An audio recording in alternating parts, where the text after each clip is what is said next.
MG university corporate regulations and governance എന്ന വിഷയത്തിലെ 15 ചോദ്യങ്ങളാണ് നമ്മൾ ഡിസ്കസ് ചെയ്തത്. 16ാമത്തെ ചോദ്യം ക്വസ്റ്റ്യൻ പേപ്പറിലെ ഇങ്ങനെയാണ്: കമ്പനി ആക്ടിലെ 292A എന്ന വകുപ്പിന് കീഴിലുള്ള പ്രൊവിഷൻ എന്തൊക്കെയാണ്, അല്ലെങ്കിൽ അത് പറഞ്ഞിരിക്കുന്ന കാര്യങ്ങൾ എന്തൊക്കെയാണ്? എന്തായാലും ഈ വകുപ്പിന് കീഴിലെ കോൺട്രാക്ട് രജിസ്ട്രേഷനും കമ്പനി രജിസ്ട്രേഷനും സംബന്ധിച്ച പ്രൊവിഷൻസ് ആണ് പറഞ്ഞിരിക്കുന്നത്. This provision, this 292A of the Company Act deals with the provisions relating to register of contracts and companies. However, this section has been omitted in the Company Act 2013. പക്ഷേ 2013 company ആക്ടിൽ ഇത് വിട്ടുകളഞ്ഞിട്ടുണ്ട്. എന്തായാലും current provision company act 2013 does not have a section 292A. However, the provision relating to the register of contracts is now covered under section 189 of the Companies Act. കരാർ registration സംബന്ധിച്ച കാര്യങ്ങൾ ഇപ്പോൾ 2013 189 എന്ന വകുപ്പിലെ കീഴിലാണ് ഇരിക്കുന്നത്, 2013 കമ്പനി ആക്ടിൽ, അല്ലാതെ 292A അപ്പോൾ ഈ സെക്ഷൻ 189 എന്താണ്? Section 189 of the Company Act 2013 deals with the register of contracts or arrangements in which directors are interested. അതായത് കോൺട്രാക്ട് രജിസ്ട്രേഷനും അതുപോലെ തന്നെ അത്തരം അറേഞ്ച്മെന്റ്സും ഡയറക്ടർമാർക്ക് താല്പര്യമുള്ളത് എന്ന വകുപ്പിന് കീഴിൽ ചർച്ച ചെയ്യുന്ന കാര്യങ്ങൾ. This section requires companies to maintain a register of contracts or arrangements in which the directors of the company are interested. Company ഡയറക്ടർമാർക്ക് താല്പര്യമുള്ള കരാറുകളും അറേഞ്ച്മെന്റുകളും എന്തൊക്കെ എന്നതിനെ സംബന്ധിച്ചുള്ള ഒരു രജിസ്റ്റർ, അത്തരത്തിലുള്ള കോൺട്രാക്റ്റുകളുടെ രജിസ്റ്റർ ആണ് എഴുതി സൂക്ഷിക്കേണ്ടത് കമ്പനികൾ. ഇതിൽ പറയുന്ന പ്രധാനപ്പെട്ട പ്രൊവിഷൻസ് എങ്ങനെയൊക്കെയാണ്, ഈ രജിസ്റ്റർ എങ്ങനെ മെയിൻ്റെനൻസ് ചെയ്യാം, എങ്ങനെ എഴുതി തയ്യാറാക്കി സൂക്ഷിക്കാം. Every company shall maintain a register of contracts or arrangements in which the directors of the company are interested. Company ഡയറക്ടർമാർക്ക് താല്പര്യമുള്ള കോൺട്രാക്റ്റുകളും എഗ്രിമെന്റുകളും ഏതൊക്കെ, അതിന്റെ ഒരു രജിസ്റ്റർ പ്രത്യേകം തയ്യാറാക്കണം എന്ന് പറയുന്നുണ്ട്. അതുപോലെ തന്നെ പർട്ടിക്കുലേഴ്സ് ടു ബി എൻറ്റേർഡ്, എന്തെല്ലാം വിശദാംശങ്ങളാണ് അതിൽ ഉൾപ്പെടുത്തേണ്ടത് എന്നത് പറയണം. The register shall contain the particulars of the contracts or arrangements. അത്തരത്തിലുള്ള കരാറുകളുടെയോ അറേഞ്ച്മെന്റുകളുടെയോ വിശദാംശങ്ങൾ അതിൽ എഴുതണം. ഒപ്പം തന്നെ it should include the names of the directors interested, ഏതൊക്കെ ഡയറക്ടർമാർക്ക് ഏതൊക്കെ കരാറുകളിൽ താല്പര്യമുണ്ട് എന്നതും എഴുതി ചേർക്കണം. ദ നേച്ചർ ഓഫ് ഇൻട്രസ്റ്റ്, അവരുടെ ആ കരാറുകളിൽ അവരുടെ താല്പര്യത്തിന്റെ സ്വഭാവം ഏത് രീതിയിലുള്ളതാണെന്ന് എഴുതി ചേർക്കണം.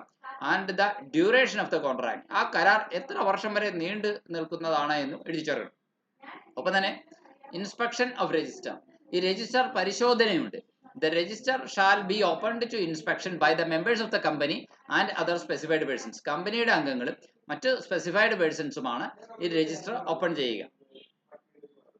ഇനി മറ്റൊരു ചോദ്യവും കൂടെ ഈ ക്വസ്റ്റ്യൻ പേപ്പറിൽ നമ്മൾ 17ാമത്തെ നോക്കുവാണ്. Write short note on whistle blower policy. എന്താണ് വിസിലൂതുക എന്ന നയം? Whistle blower policy. The whistleblower policy is a mechanism that allows employees or stakeholders to report unethical, illegal or suspicious activities within an organization without any fear or retaliation. ഒരു കമ്പനിയിലായാലും കൊള്ളാം, ഒരു സ്ഥാപനത്തിലായാലും കൊള്ളാം, അവിടുത്തെ തൊഴിലാളികൾക്ക് അല്ലെങ്കിൽ അവിടുത്തെ ഗുണഭോക്താക്കൾക്ക് എന്തെങ്കിലും അധാർമികമായോ നിയമവിരുദ്ധമായോ സംശയാസ്പദകരമായ പ്രവർത്തനങ്ങളുണ്ടെങ്കിൽ ഒരു ഭയവും ആശങ്കയുമില്ലാതെ അവർക്ക് അത് പുറം ലോകത്തെ അല്ലെങ്കിൽ അധികാരികളെ അറിയിക്കാനാകും എന്നുള്ള ഒരു മെക്കാനിസമാണ് ഇതുകൊണ്ട് ഉദ്ദേശിക്കുന്നത്. ഇതുമായി ബന്ധപ്പെട്ട പ്രധാനപ്പെട്ട കമ്പണൻസ് എന്ന് പറയുന്നത്, ഒന്ന് ഇതിൻ്റെ കോൺഫിഡൻഷ്യാലിറ്റിയാണ്. അങ്ങനെയുള്ള ഒരു റിപ്പോർട്ട് തീർച്ചയായിട്ടും വളരെ രഹസ്യ സ്വഭാവത്തിൽ സൂക്ഷിക്കും, അനോണിമസ് ആയിട്ട് സൂക്ഷിക്കും. 2, പ്രൊട്ടക്ഷൻ ഫ്രം റിട്ടാലിയേഷൻ, ഇത്തരത്തിലുള്ള ആശങ്കകളും ഭീഷണികളിൽ നിന്നും സംരക്ഷണം ലഭിക്കും. Whistleblowers are protected from reprisals such as termination, അവരെ ജോലിയിൽ നിന്ന് പിരിച്ചുവിടുക, ഡിമോഷൻ തരം താഴ്ത്തുക, ഹറാസ്മെന്റ് അല്ലെങ്കിൽ അവരെ അധിക്ഷേപിക്കുക തുടങ്ങിയവയിൽ നിന്ന് അവർക്ക് സംരക്ഷണം ലഭിക്കും. Investigation, reports are thoroughly investigate, അവരുടെ റിപ്പോർട്ടുകൾ വളരെ വിശദമായി തന്നെ അന്വേഷണ വിധേയമാക്കുകയും and action is taken if wrongdoing is found, എന്തെങ്കിലും തെറ്റായ പ്രവൃത്തി കാണുകയാണെങ്കിൽ നടപടി എടുക്കുകയും ചെയ്യും എന്നുള്ളതാണ്. ഇനി feedback, whistleblowers receive feedback on the outcome of the investigation. ഈ ഇൻവെസ്റ്റിഗേഷന് ശേഷം എന്ത് ഫലമുണ്ടായി എന്നുള്ളതിനെ കുറിച്ച് അവർക്ക് അതിൻ്റെ ഫീഡ്ബാക്ക് അഥവാ മറുപടിയും പ്രതികരണവും ലഭിക്കുകയും ചെയ്യും. എന്തിനാ ഇത്തരം ഒരു നയം കൊണ്ടുവന്നിരിക്കുന്നത്? അതിൻ്റെ ലക്ഷ്യം എന്താണെന്ന് ചോദിച്ചു കഴിഞ്ഞാൽ it is to promote ethical behaviour, ധാർമ്മിക പെരുമാറ്റം പ്രോത്സാഹിപ്പിക്കുവാനാണ്. അതായത് എത്തിക്സ്, കൾച്ചർ, എത്തിക്സ് അല്ലെങ്കിൽ നിയമങ്ങൾ പാലിച്ചു കംപ്ലൈ ചെയ്തു പോവുക എന്നുള്ള സംസ്കാരം പ്രോത്സാഹിപ്പിക്കാനാണ്. രണ്ട്, detect and prevent wrong doing, തെറ്റായ പ്രവൃത്തികൾ ചെയ്യുന്നത് കണ്ടെത്തുക, തടയുക എന്നുള്ളതാണ്. ഫ്രോഡായിട്ടുള്ള കറപ്ഷൻ, മിസ്കണ്ടക്ട്, അതുപോലെ തന്നെ സേഫ്റ്റി വയലേഷൻസ്, ഹെൽത്ത് വയലേഷൻസ്, ഇതൊക്കെ കണ്ടെത്തുവാൻ വേണ്ടി കൂടിയാണ് ഇങ്ങനെ ഒരു നയം കൊണ്ടുവന്നിരിക്കുന്നത്. പ്രൊട്ടക്ട് സ്റ്റേക്ക് ഹോൾഡേഴ്സ്, സ്റ്റേക്ക് ഹോൾഡേഴ്സിനെ സംരക്ഷിക്കുക എന്നതും ഇതിന്റെ ഭാഗമാണ്. അതായത് safe guard employees, customers, investors and the organisations reputation. അതായത് കസ്റ്റമേഴ്സിനെയും ഇൻവെസ്റ്റേഴ്സിനെയും ഓർഗനൈസേഷന്റെ റെപ്യൂട്ടേഷനെയും ഒക്കെ സേഫ് ഗാർഡ് ചെയ്യുക എന്നതും ഇതിന്റെ ഭാഗമാണ്. ഇതിന്റെ ബെനിഫിറ്റ് എന്തൊക്കെയാണെന്ന് നോക്കാം. ഇംപ്രൂവ്ഡ് ഗവേണൻസ്, മെച്ചപ്പെട്ട ഗവേണൻസ് സാധ്യമാവുന്നു. എൻഹാൻസ്ഡ് ട്രാൻസ്പാരൻസി, മെച്ചപ്പെട്ട സുതാര്യത ഉറപ്പുവരുത്താൻ കഴിയുന്നു. അക്കൗണ്ടബിലിറ്റി, അതുപോലെ തന്നെ കണക്ക് ബോധിപ്പിക്കേണ്ട ചുമതലാ ബോധം ഉണ്ടാകുന്ന ആളുകൾക്ക്, ബന്ധപ്പെട്ട ഉദ്യോഗസ്ഥന്മാർക്ക്. ആൻഡ് കോർപ്പറേറ്റ് ഗവർണൻസ്, അതുപോലെ തന്നെ കോർപ്പറേറ്റ് ഗവർണൻസ് എന്താണെന്ന് നമുക്കറിയാം. ചിട്ടയായ കമ്പനി മാനേജ്മെന്റ് പ്രവർത്തനമാണ്, അതൊക്കെ നടക്കുന്നു എന്നുള്ളത്. Reduced risk, minimisation of risk of financial losses, സാമ്പത്തിക നഷ്ടമുണ്ടാവുക എന്നുള്ള റിസ്ക് കുറയ്ക്കുക. റെപ്യൂട്ടേഷൻ ഡാമേജ് ഉണ്ടാവുക എന്നുള്ള നഷ്ടം കുറയ്ക്കുക. ആൻഡ് റെഗുലേറ്ററി പെനാൽറ്റീസ്, അതുപോലെ തന്നെ റെഗുലേറ്ററി പെനാൽറ്റികൾ കുറയ്ക്കുക. ഇതൊക്കെ ഇതിന്റെ ഭാഗമാണ്. അതുപോലെ ഇൻക്രീസ്ഡ് എംപ്ലോയി എൻഗേജ്മെന്റ്, വർദ്ധിച്ച തോതിലുള്ള തൊഴിലാളികളുടെ മീൻസ് സ്ഥാപനത്തിലുള്ള ഇൻവോൾവ്മെന്റ് കൂടുക എന്നുള്ളതാണ്. They will foster A culture of trust. അപ്പോൾ അങ്ങനെ വരുമ്പോൾ ഒരു വിശ്വാസത്തിന്റെ സംസ്കാരം ആ സ്ഥാപനത്തിൽ രൂപപ്പെടും.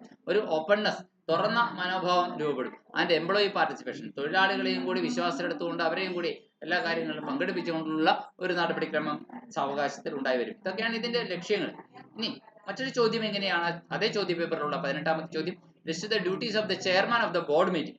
അതായത് ഡയറക്ടർ ബോർഡ് മീറ്റിംഗുമായി ബന്ധപ്പെട്ട് ചെയർമാന്റെ കടമകൾ എന്തൊക്കെയാണ് എന്നുള്ളതാണ് ചോദ്യം. The chairman of the board meeting plays a crucial role in ensuring the executive functioning of the meeting. ആ ബോർഡ് മീറ്റിംഗ് നടക്കുമ്പോൾ ആ മീറ്റിംഗിന്റെ വളരെ ഫലപ്രാപ്തിയുള്ള എഫക്റ്റീവ് ആയിട്ടുള്ള ഫംഗ്ഷനിങ് നടക്കണം എന്ന് ഉറപ്പുവരുത്തേണ്ടത് ചെയർമാന്റെ ഡ്യൂട്ടിയാണ്. അതിനുള്ള അദ്ദേഹത്തിന്റെ ഡ്യൂട്ടീസ് ഓരോന്നും മീറ്റിംഗിന് മുൻപും മീറ്റിംഗിന്റെ സമയത്തും മീറ്റിംഗിന് ശേഷവും ഒക്കെയുള്ള ഡ്യൂട്ടീസിനെ നമ്മൾ തിരിക്കുകയാണ്. Pre meeting duties, during the meeting, അതുപോലെ തന്നെ post meeting duties, other duties. ഇങ്ങനെയാണ് 4 സെറ്റായിട്ട് തിരിക്കുകയാണ്. ആദ്യം പ്രീ മീറ്റിംഗ് ഡ്യൂട്ടീസ് എന്തൊക്കെയാണ് എന്നാണ് നമ്മൾ ചർച്ച ചെയ്യുന്നത്. മീറ്റിംഗിന് മുൻപ് എന്തെല്ലാം കാര്യങ്ങളാണ് അദ്ദേഹം ചെയ്യേണ്ടത് എന്നുള്ളത്. ഹി സെറ്റ്സ് ദ അജണ്ട, അദ്ദേഹമാണ് ആ മീറ്റിംഗിന്റെ കാര്യപരിപാടി, ഇനവിവരം. ആദ്യം ഈശ്വര പ്രാർത്ഥന എന്നത് മുതൽ അവസാനം നന്ദി, വോട്ട് ഓഫ് താങ്ക്സ് എന്നുവരെയുള്ള കാര്യങ്ങളുടെ അജണ്ട തയ്യാറാക്കുന്ന, സെറ്റ് ചെയ്യുന്നത്. Collaborate with the company secretary, അത് കമ്പനി സെക്രട്ടറിയോട്ട് കൂടി ആലോചിച്ചിട്ടാണ് ചെയർമാൻ അദ്ദേഹം ഈ അജണ്ട തയ്യാറാക്കുന്നത്, ഫൈനലൈസ് ചെയ്യുന്നത്. 2, ഡിസ്ട്രിബ്യൂട്ട് മീറ്റിംഗ് മെറ്റീരിയൽസ്, മീറ്റിംഗിന് വേണ്ടിയിട്ടുള്ള മെറ്റീരിയൽസ് ഡിസ്ട്രിബ്യൂട്ട് ചെയ്യുന്നത് അദ്ദേഹമാണ്. Ensure that all board members receive relevant documents, എല്ലാ ബോർഡ് മെമ്പർമാർക്കും റെലവൻ്റ് ആയ പ്രസക്തമായ ഡോക്യുമെന്റ്സ് ഒക്കെ കിട്ടുന്നുണ്ട് ഉറപ്പുവരുത്തുക. ആൻഡ് ഇൻഫർമേഷൻ ഇൻ അഡ്വാൻസ്, മീറ്റിംഗിനെ സംബന്ധിച്ചുള്ള വിവരങ്ങളൊക്കെ മുൻകൂട്ടി നൽകുക. ഇതൊക്കെ ഉറപ്പുവരുത്തേണ്ടത് ചെയർമാന്റെ ഡ്യൂട്ടിയാണ്. അതുപോലെ തന്നെ കോർഡിനേറ്റ് വിത്ത് പ്രസന്റേഴ്സ്, അതുപോലെ തന്നെ പ്രസന്റ് ചെയ്യാൻ ഉദ്ദേശിക്കുന്ന ഗസ്റ്റുകൾ അല്ലെങ്കിൽ മറ്റ് ആളുകൾ മീറ്റിംഗിൽ അറ്റൻഡ് ചെയ്യുക, അവരൊക്കെ വരും എന്ന് ഉറപ്പുവരുത്തുക, ക്ഷണിതാക്കളായിട്ടുള്ള ആൾക്കാരെയൊക്കെ. Confirm the attendance and prepare any external presenters or guest, ഏതെങ്കിലും പുറമേ നിന്ന് പ്രസന്റേഴ്സോ ഗസ്റ്റുകളോ വരുന്നുണ്ടെങ്കിൽ അതുകൂടി ഉറപ്പുവരുത്തുക, അവർ വരും എന്നും അവരുടെ വരാനുള്ള സാഹചര്യങ്ങൾ ഒരുങ്ങുന്നുണ്ടോ എന്നും ഒക്കെ ചെക്ക് ചെയ്യുക. ഡ്യൂറിംഗ് ദ മീറ്റിംഗ്, ഇനി മീറ്റിംഗിന്റെ സമയത്ത്, ഇതിപ്പോൾ പ്രീ മീറ്റിംഗിലെ കാര്യമാണ് പറഞ്ഞത്. അടുത്തത് during the meeting, preside over the meeting, മീറ്റിംഗിന് അധ്യക്ഷത വഹിക്കുക എന്നുള്ള ചെയർമാന്റെ ജോലിയാണ്. ചെയർ ദ മീറ്റിംഗ്, അതായത് മീറ്റിംഗിനെ അധ്യക്ഷത വഹിക്കുന്നതിനെയാണ് ചെയർ ചെയ്യുക എന്ന് പറഞ്ഞത്. Maintaining order and issue, ensuring that discussions remain focused, അവിടെ ഒരു ക്രമം നിലനിർത്തുക, അതുപോലെ തന്നെ ചർച്ചകൾ ഫോക്കസ്ഡ് ആയി നിലനിർത്തുക, ഇത് ഉറപ്പുവരുത്തുക. അതുപോലെ എൻഷുർ കോറം ഉറപ്പുവരുത്തുക. എന്താണ് കോറം എന്ന് പറയുന്നത്? മിനിമം ഒരു വാലിഡ് മീറ്റിംഗ് ആവണമെങ്കിൽ മിനിമം ഇത്ര അംഗങ്ങൾ പങ്കെടുക്കണം എന്നുള്ള കണക്കുണ്ട്, അതിനെയാണ് കോറം എന്ന് പറയുന്നത്. Verify that quorum is present to conduct business, ഒരു ബിസിനസ് കണ്ടക്ട് ചെയ്യാനുള്ള കോറം അവിടെ ഉണ്ടോ എന്ന് ഉറപ്പുവരുത്തുക. ഫെസിലിറ്റേറ്റ് ഡിസ്കഷൻസ് ഫെസിലിറ്റേറ്റ് ചെയ്യുക. എൻകറേജ് ഓപ്പൺ ഡിസ്കഷൻ പ്രോത്സാഹിപ്പിക്കുക. ക്ലാരിഫൈ പോയിന്റ്സ് ക്ലാരിഫൈ ചെയ്യുക. and ensure all board members have an opportunity to contribute. എല്ലാ ബോർഡ് മെമ്പേഴ്സിനും അവരുടെ ഇൻഫർമേഷൻസ് സംഭാവന ചെയ്യാനായിട്ട് അവർക്ക് പറയാനുള്ളത് അവസരം കിട്ടി എന്ന് സമയം കൊടുത്തു എന്ന് ഉറപ്പുവരുത്തുക. ഇതൊക്കെ മീറ്റിംഗിന്റെ സമയത്ത് ചെയർമാൻ ഉറപ്പുവരുത്തേണ്ട കാര്യങ്ങളാണ്, അദ്ദേഹത്തിന്റെ ഡ്യൂട്ടിയാണ്. പിന്നെ മിനിറ്റ്സ് എന്ന് പറയുന്നത് മെയിൻറ്റെയിൻ ചെയ്യുക. മീറ്റിംഗിന്റെ സമയത്ത് സെക്രട്ടറിയോ ബന്ധപ്പെട്ട ആളുകൾ അതിന്റെ മിനിറ്റ്സ് രേഖപ്പെടുത്തിക്കൊണ്ടേയിരിക്കണം. മീറ്റിംഗിൽ നടന്ന പ്രധാനപ്പെട്ട സംഭവങ്ങളുടെ രത്നച്ചുരുക്കം അത് രേഖപ്പെടുത്തിയ പുസ്തകം ഉണ്ടായിരിക്കണം. ഓവർസീ ദ റെക്കോർഡിംഗ് മിനിറ്റ്സ്, അദ്ദേഹം മിനിറ്റ്സ് എഴുതുന്നത് അദ്ദേഹം ശ്രദ്ധിക്കുകയും വേണം.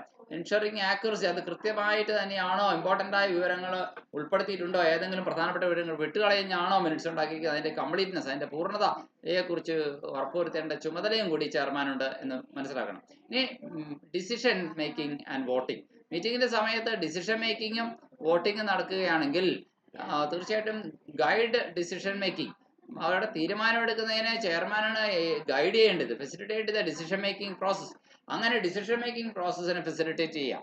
Ensuring that all options are considered, എല്ലാ സാധ്യതകളും ആരാഞ്ഞു, എല്ലാ സാധ്യതകളും ചർച്ച ചെയ്തു, എല്ലാ സാധ്യതകളും പരിഗണിച്ചു, എന്നിട്ടാണ് അന്തിമ തീരുമാനത്തിൽ എത്തുന്നത് എന്ന് ഉറപ്പുവരുത്തേണ്ടത് അദ്ദേഹത്തിന്റെ ഡ്യൂട്ടിയാണ്. കണ്ടക്ട് വോട്ടിംഗ്, വോട്ടിംഗ് നടത്തുക എന്നുള്ളത്. Oversee the voting process, voting പ്രോസസ്സിനെ ഓവർസീ ചെയ്യുക. Declaring the outcome of each resolution, ഓരോ റെസൊല്യൂഷന്റെയും ഓരോ പ്രമേയത്തിന്റെയും അന്തിമ ഫലം എന്താണെന്ന് ഡിക്ലെയർ ചെയ്യുക. Ensuring compliance, verify that all the decisions and actions comply with relevant laws, എല്ലാ ഡിസിഷൻസും ആക്ഷൻസും ബന്ധപ്പെട്ട പ്രസക്തമായ നിയമങ്ങളെ പാലിച്ചുകൊണ്ടാണെന്ന് ഉറപ്പുവരുത്തുക. റെഗുലേഷൻസ്, അതുപോലെ തന്നെ നിയന്ത്രണങ്ങളെ പാലിക്കുന്നു എന്ന് ഉറപ്പുവരുത്തുക. ആൻഡ് കമ്പനി പോളിസീസ്, അതുപോലെ തന്നെ കമ്പനിയുടെ നയങ്ങളെ പാലിക്കുന്നുവെന്നും ഉറപ്പുവരുത്തുക. ഒപ്പം തന്നെ പോസ്റ്റ് മീറ്റിംഗ് ഡ്യൂട്ടീസ് ഉണ്ട് ചെയർമാന്റെ. മീറ്റിംഗിന് ശേഷം review the approve meetings, review and approve minutes review ചെയ്യുക, മിനിറ്റ്സ് ഒന്നുകൂടി പുനഃപരിശോധിക്കുക സെക്രട്ടറി എഴുതി കഴിയുമ്പോഴേക്കും, എന്നിട്ട് അതിന് അപ്രൂവൽ കൊടുക്കുക, സാങ്ഷൻ കൊടുക്കുക. Ensure the accuracy of the minutes, വീണ്ടും ഈ ഘട്ടത്തിൽ വെച്ചാൽ മിനിറ്റ്സ് കൃത്യതയുള്ളതാണെന്ന് ഉറപ്പുവരുത്തേണ്ടത് കാര്യമുണ്ട്. And approve them for distribution, എന്നിട്ടാണ് അത് പ്രിന്റ് ചെയ്ത് ഡിസ്ട്രിബ്യൂട്ട് ചെയ്യാനായിട്ട് കൊടുക്കുന്നത്. ദെൻ കമ്മ്യൂണിക്കേറ്റ് ഡിസിഷൻസ്, തീരുമാനങ്ങൾ കമ്മ്യൂണിക്കേറ്റ് ചെയ്യുക. ഇൻഫോം സ്റ്റേക്ക് ഇൻഫോം ചെയ്യുക, മാനേജ്മെന്റിന് ഇൻഫോം ചെയ്യുക. And employees of key decisions and outcomes, പ്രധാനപ്പെട്ട തീരുമാനങ്ങളും ഔട്ട്കംസും എന്തൊക്കെയാണെന്ന്. ഇനി ഫോളോ അപ്പ് ആക്ഷൻസ് ആണ്.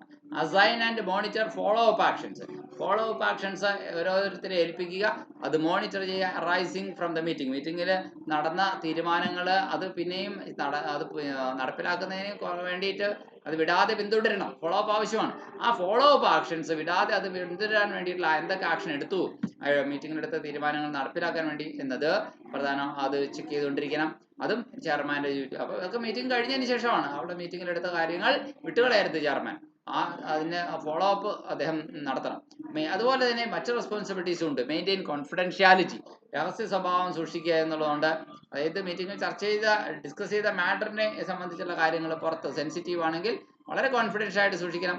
രണ്ട്, എൻഷർ ബോർഡ് ഇവാലുവേഷൻ, ബോർഡിന്റെ ഇവാലുവേഷനെ വിലയിരുത്താൻ എൻഷർ ചെയ്യണം.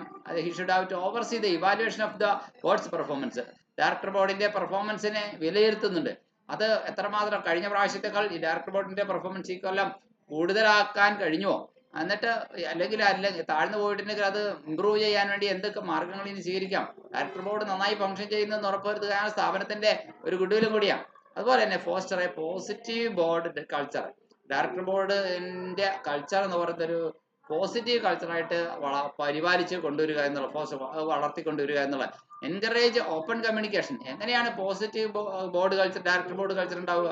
ഓപ്പൺ ആയിട്ടുള്ള കമ്മ്യൂണിക്കേഷനെ പ്രോത്സാഹിപ്പിക്കുക, റെസ്പെക്ട് ചെയ്യുക.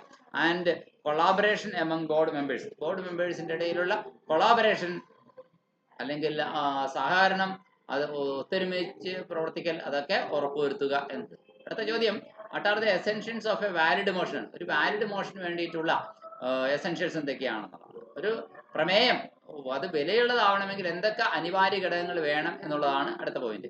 In a meeting a motion is a proposal made by a member, ഒരു മെമ്പർ നടത്തുന്ന ഒരു മുന്നോട്ട് വയ്ക്കുന്ന ഒരു പ്രപ്പോസലാണ്, വാസ്തവത്തിൽ ഒരു ആലോചനയാണ്, പുതിയ ആലോചനയാണ് ഒരു മോഷൻ എന്ന് പറയുന്നത്. To take specific action to or make decision, ഒരു സ്പെസിഫിക് ആയ ആക്ഷൻ എടുക്കുക അല്ലെങ്കിൽ ഒരു തീരുമാനം എടുക്കുക എന്നതിനെ സംബന്ധിച്ച്. For a motion to be valid it must meet certain essentials, ഒരു മോഷൻ വാലിഡ് ആവണമെങ്കിൽ അത് ചില അനിവാര്യ ഘടകങ്ങൾ പാലിക്കണം. അതൊരു മെമ്പർ നടത്തിയതായിരിക്കണം, അത് ക്ലിയർലി സ്റ്റേറ്റഡ് ആയിരിക്കണം, സ്പെസിഫിക് ആയിരിക്കണം, സംശയലേശമന്യേ അൺആംബിഗ്യസ് ആയിരിക്കണം.